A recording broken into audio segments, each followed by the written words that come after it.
as I was thinking, what to address as the main theme of the webinar, what to give the kind of like an introduction theme, it seems to me the question fits perfectly with that theme, with that subject.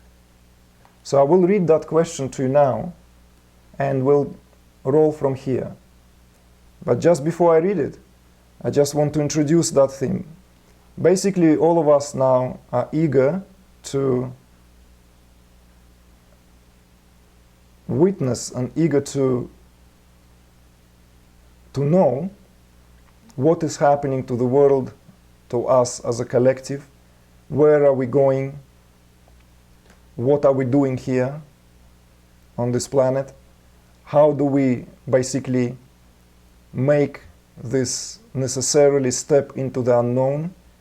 And with all the prophecies, with all the calendars, with all various different kind of predictions and premonitions, there is this definitive air of expectation, perhaps mixed with anxiety, perhaps even some fear. And of course, above all else, with hope, ready to enter a better time. Because let's face it, we've been here long enough as a human race to come to a point where we need to reconsider entirely our relationship with the whole. And when we say our relationship with the whole, we mean our relationship in this very interconnected system that we are integral part of. We are put on the top of that chain of evolution because of the responsibility that comes with it. And that's what's going to be a very short, very brief kind of opening to what we feel like appropriate to address today. So the question is relating to the dialogue between Krishna and Arjuna on the battlefield of the Kurukshetra, which, as most of you know, is the leitmotif of the famous Hindu scripture, the Bhagavad Gita, the Song of the Lord, which addresses that eternal battle between the higher self and its expression as the individual, let's say, covered by, let's say, cloud of ego consciousness and ego mentality, which then manifests as the collective sin, or as a collective evil, if you will. And the leitmotif of that scripture is the unfoldment of that Song of Lord, where the vibrations, where the calling of the higher self brings that disparity, brings that utmost conflict to its apogee, where it has to be resolved. It has to be resolved because there is no way to go further. So the dialogue of Krishna and Arjuna in the Bhagavad Gita, the battlefield, the Kurukshetra, and just to remind to all of us that Kurukshetra, although there is a physical place in India, is nothing but a human body. It is that battleground that all ancient scriptures, that all ancient traditions understood, that the collision of all powers take place nowhere else but here and now, within this very human body. It is actually a reflection of that very internal process which manifests itself as the battle. So that is the leitmotif of that scripture. And that particular verse addresses a very interesting phenomenon. So I'm reading the actual verse from the Gita. Whenever and wherever it is true that one weakens in righteousness and the predominance of injustice does manifest, or descendant of Bharata. At that time, I do manifest myself to liberate the seekers of truth, to take the power away from the wicked ones, and to reestablish the way of dharmic principles. I do appear age after age. The Bhagavad Gita, verse, I think this is chapter 4, 7 to 8. And the question from one of the participants: many in the global community are anticipating a grand collective global shift to a higher vibratory frequency or dimension at this time frame of December 2012 or sometime soon thereafter. Would you say that this may really happen as a kind of divine intervention, in one way or another, similar to that of which Krishna speaks?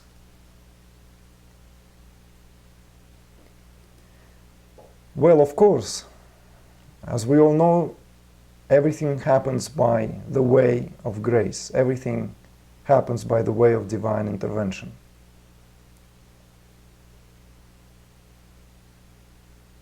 That power is present at all times. There is no other way.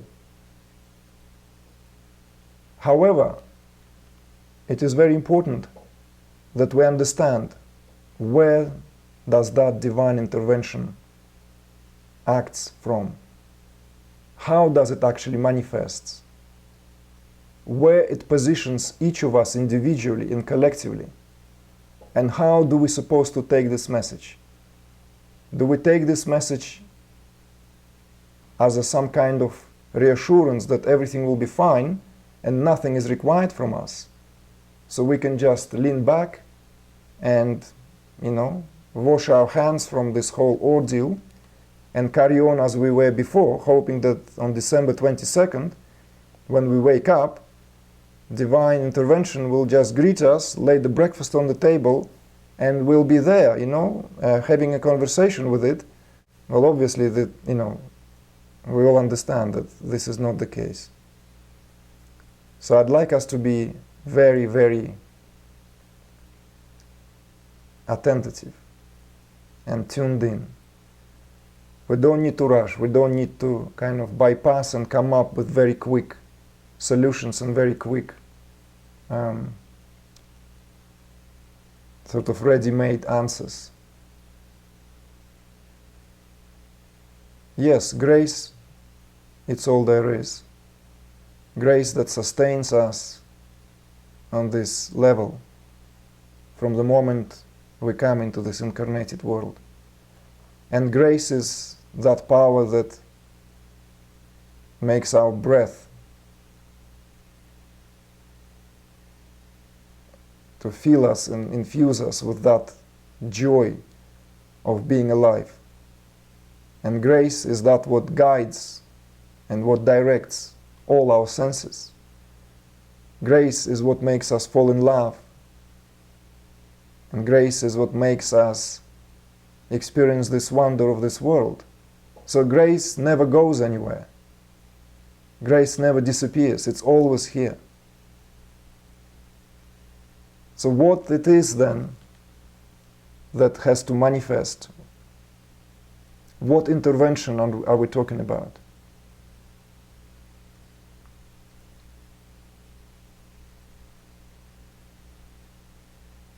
As I said, we have to be very, very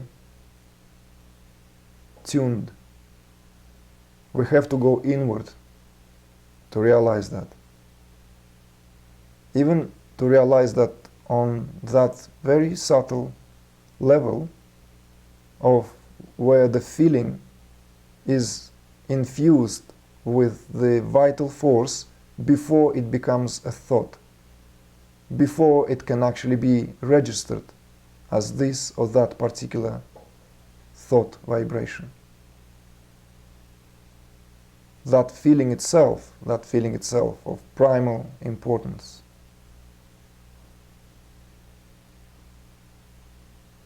The divine intervention is going to take place nowhere but within each of us. And it is already happening.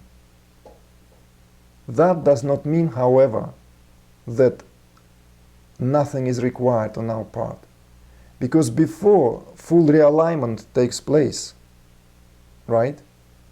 Before Arjuna is being completely absorbed by the song of the Lord that he hears. And by the way, who is Arjuna and who is Krishna? They are not two separate entities. This is the dialogue of the higher self and the lower self. The self from the capital S with the self that is known as the individual or ego consciousness. This is the dialogue we're talking about. So it is the dialogue until the one who is delivering, the one who is conversing merges, with the one who is responding, so to speak. So this has to be understood properly. Arjuna and Krishna speak within each of us. There is Arjuna in each of us and there is Krishna. And that dialogue takes place at all times. Though sometimes we become so much preoccupied with our, let's say, gross aspect of existence, with our mental, physiological, vital self, that we completely forgot the voice of Lord within. We don't hear Krishna, we don't hear that sound, we don't hear that calling. And yet when that calling manifests itself, and sometimes it manifests against all the odds, if the song is powerful enough, it cuts through everything. It cuts through lime and grime, it just gets to the surface of the existence itself. And some of us who have been blessed find ourselves nowhere but being absorbed completely,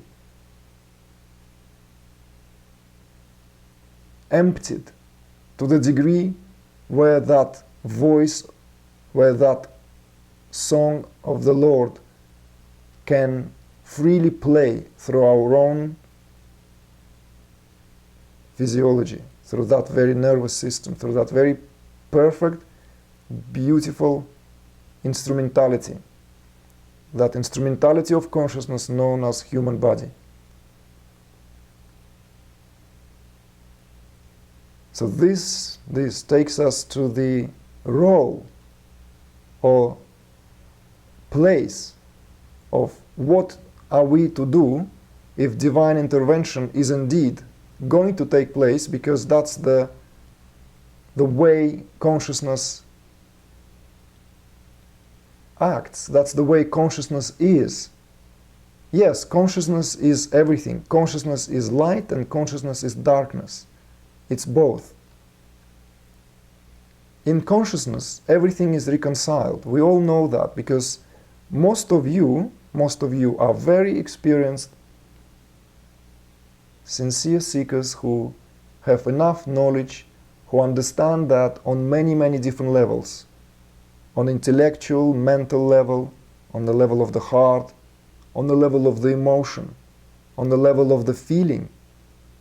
Some of you even understand that through direct experience, that you are just that light of supreme consciousness.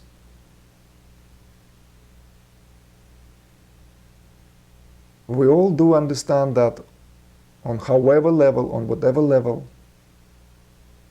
yet that fact that supreme consciousness, although it encompasses and transcends everything within, when we are the embodied, living, pulsating aspect of that incarnated supreme,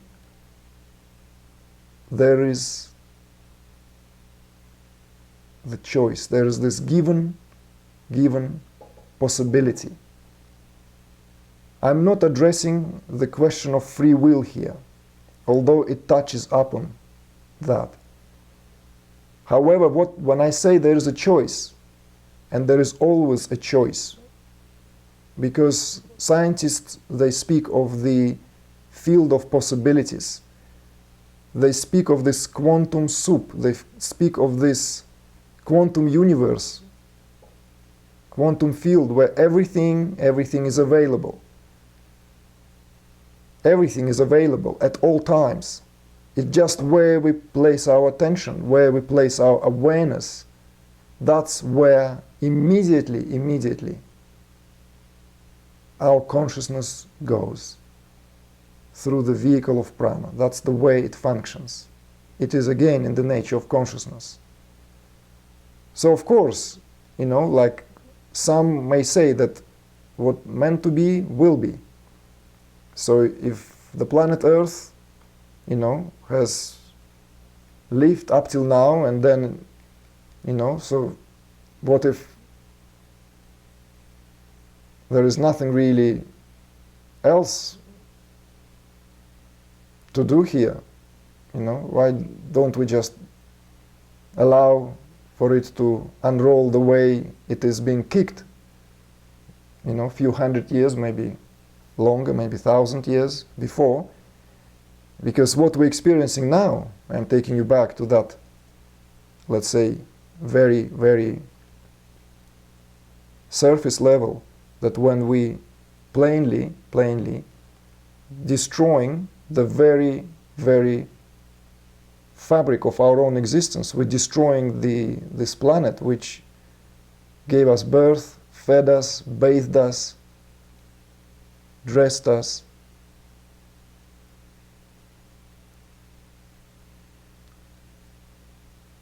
So that, there is a choice, there is conscious choice. What do? Do we just allow that unrolling, unfolding? What is unrolling, unfolding? We can all see, we're not blind. We can see what's been unrolling. It's the wrongdoing, and the wrong thinking based on wrong apprehension, the wrong understanding of reality.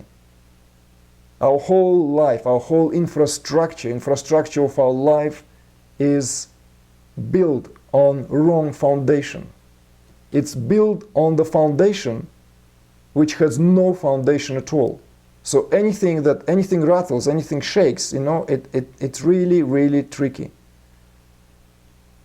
But we're not alone here, because a human being in this paradise, in this Garden of Eden, was placed as the caretaker, as the gardener, as the one who's supposed to look after all other creatures. Look after simply because of the capacity that is given, the capacity that human being embodies. So this is what I mean when I say there is a choice. We can pick anything in the field of possibilities. Or sometimes being unaware, being not attentive, our attention just goes, here or there, and unknowingly, blindly, we are increasing these vibrations. We're multiplying these qualities, because that's in the nature of consciousness again. Whenever we turn our attention towards something, we magnify it, we increase it, we make it alive. So again, when we look back inwardly, when we look into our heart, and when we recognize every minute feeling, every minute emotion, every teeny little subtle thought that is eager to rise before it will take over of our being, and we walk around all day with that thought we cannot get rid of, is of primal importance, because this is the time when every feeling, emotion, thought, action, and word counts. Everything we say counts. Everything we do counts. But above all else, everything we feel, because the feeling, that field, because the heart,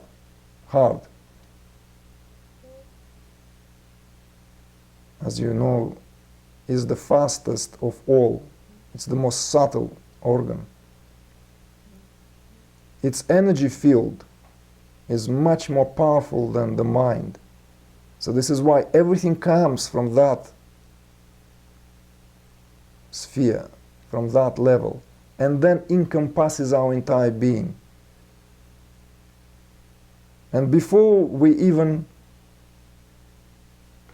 paid attention to what is happening, we're already engulfed by the vibrations of that particular state that came from within in the first place. So when we speak of the divine intervention, we have to make that step towards.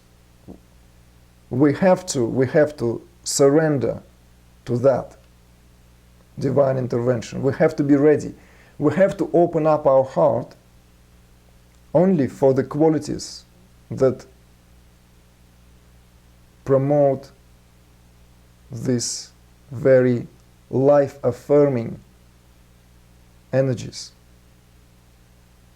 And we don't need to have a doctorate or PhD to understand what is life promoting, because some people getting lost in philosophical discussions, in intellectual argumentation, that everything is somehow relative. You know, what is good for me is not necessarily good for my neighbor. What is considered beautiful is not necessarily, considered ugly by someone else. Yes, I'm not talking about the aesthetics preferences here. But if we put our hand on our heart, right, we all know and we all agree that there are some fundamental qualities that we all cherish. Doesn't matter where we were born, in Kalahari Desert, in the New York City, the Amazons, or Siberia. There is this fundamental quality that we all share. You know, like little babies, when they are all born, they all reach for the breast. Intuitively, they climb to that milk, and the mother experiences bliss immediately. I witnessed that. It's the most beautiful moment in life. When the baby suckles the breast for the first time, it comes to the breast and milk pours. Well, hopefully, and with the assistance of the mother. So that there are some fundamental, inborn, ingrained qualities of consciousness that we all share. We all want to have peace, and we all want to be loved, and we all want to share. Everything else comes from that. So we know exactly when a positive thought or feeling is in our heart, because that gives us a very nice, soothing vibration. It puts us at ease in the midst of the most turbulent situations. Likewise, as an opposite to that, when a negative thought somehow being harbored in our heart, a negative feeling, doesn't matter what level of enjoyment of life we're in, the peace is destroyed. It's just not there. So this is where the divine intervention is going to come from. Divine intervention is not going to come from heaven. The earth is not going to open up, and it's not going to come from within the earth, although it's a wonderful image of the Mother Earth suddenly, like in that ancient scripture Ramayana, the moment when the Bhumi, the goddess of earth, comes out of the earth to behold and to take her daughter, her beautiful beloved daughter, who was Sita, the Rama's spouse. Yet that opening is going to take only here. That opening is going to take place right in the heart of each and every one of us. This is where we allow the divine intervention to come into the world and manifest itself fully. This is the true meaning of all the prophecies. All the outer cosmological events that we are placing our bets on are only the outer manifestations. So we will fool ourselves again if we wait for some kind of radioactive, whatever, radiation from outer galaxy to go through our planet Earth, and somehow in a sleep we all receive that, we wake up suddenly purified and enlightened. Would be wonderful, but I personally stand on a very different ground. I stand on the ground that this heart, that each human being born with, is the heart of Shiva, is the heart of pure consciousness. The universe actually comes out of here. That radiation, that wave, magnanimous wave of love that is supposed to engulf our planet, to heal it again, although it may come from outer cosmos by the astrologists, so to speak, and cosmologists and astronomers, it will come from nowhere else but from the heart. And if we are open to that, and we have to be in assistance to that. I know it sounds maybe a little bit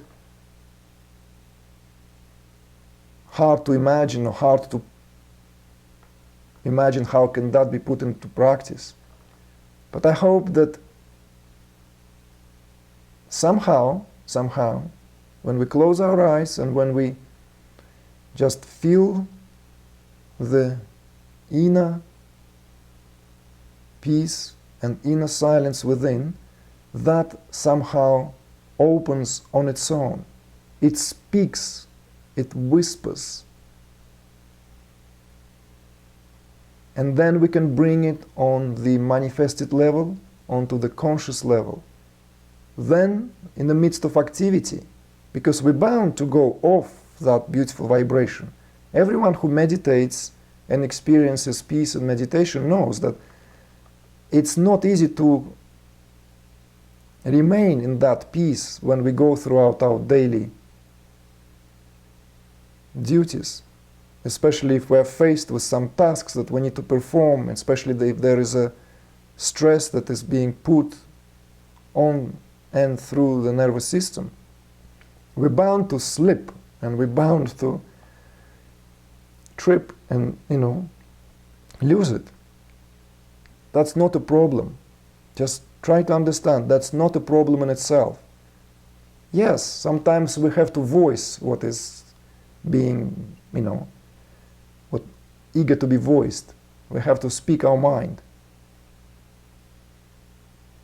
What I'm speaking about is that state that we are in.